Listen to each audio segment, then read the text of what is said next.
Today I want to talk about Denver Harris, and he is down to these 4 schools, and all that's coming up after the bumper. Don't be cornering me.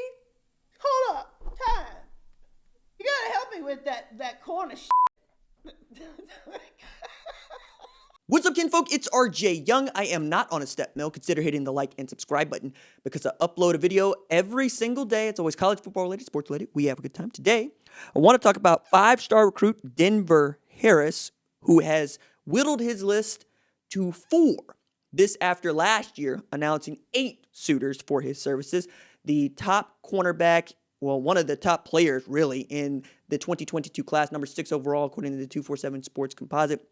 Denver Harris coming out of North Shore, just helped them win a state championship, 6A Division I. But he came onto my radar over a year ago when he had 4 interceptions in 6 games in the state playoffs, which is ridiculous, on a team that had some hitters on it. Demetrius Davis, who is at Auburn, and of course, Zach Evans, who is at Texas Christian.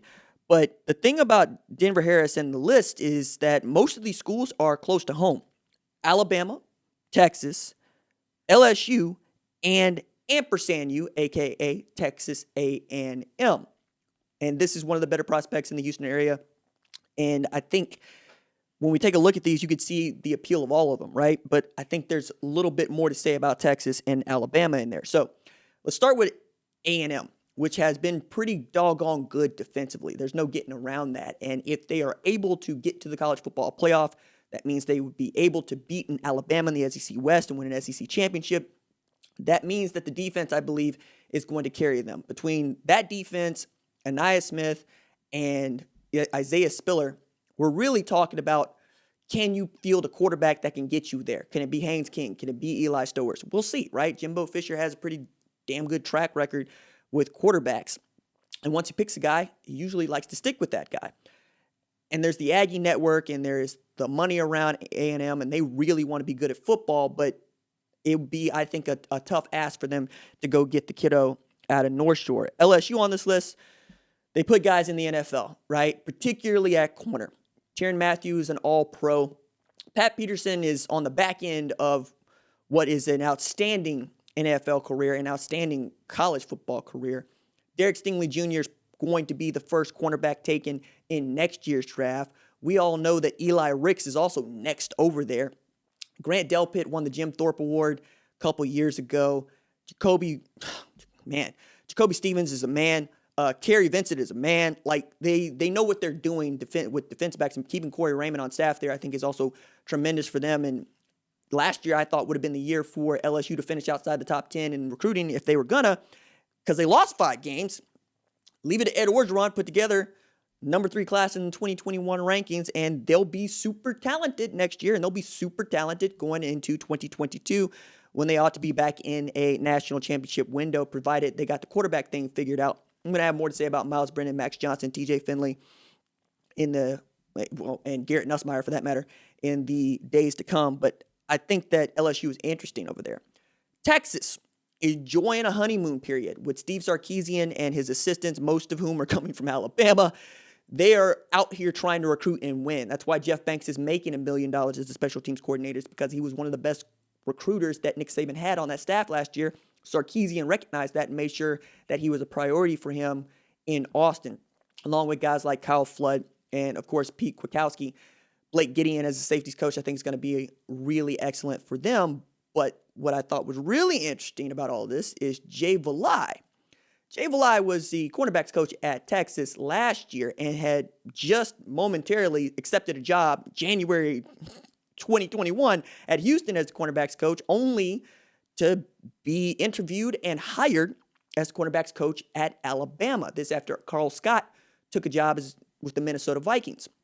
Now, Jay Valai is real interesting. Played corner at Wisconsin, was all Big Ten second team, and had a stint as a quality control assistant with Georgia, had a stint as a quality control assistant with the Kansas City Chiefs, and then ends up at Texas after opening his own sports performance center. As a matter of fact, I talk to kiddos all the time about what they want to do after football, especially those that may not play in the NFL or may not play in the NFL for very long.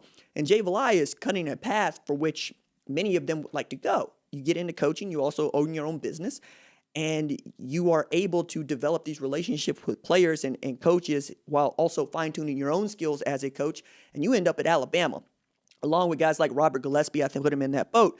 But the reason that Jay Valai is interesting here is not only because he was recruiting Denver Harris at Texas, but because he's recruiting him at Alabama. And so much so that, Denver's getting his picture taken with Jay Valai last year. So I think when we talk about Alabama, you also got to talk about Nick Saban and just coming off of putting together not just the number one recruiting class in the country, but the number one recruiting class of all time. And Jay Valai is going to get an opportunity to show, one, that he can develop his own talent there because they're only returning Josh Jobe at corner, but you got Quincy McCrinstry coming in, you got Kyrie Jackson coming in, and you could probably look at a Denver Harris and say, if you come here, not only are you going to go to the NFL because that's what Alabama's become, an NFL factory, you're going to win a national championship. That is my sales pitch to every player if I am an Alabama staffer. If you have stayed 3 years on the team at Alabama, you win a national championship. That is true in the Nick Saban era. So when guys go into the transfer portal, they're usually going in with a championship, or they just didn't want to give it time, and you should always want to give it time. Kendrick Blackshear made this business decision coming out of Duncanville, right? That guy has been a grown man since he was 15 years old, and coming off of an injury, he knew what they could do with the training staff at Alabama. He ends up over there.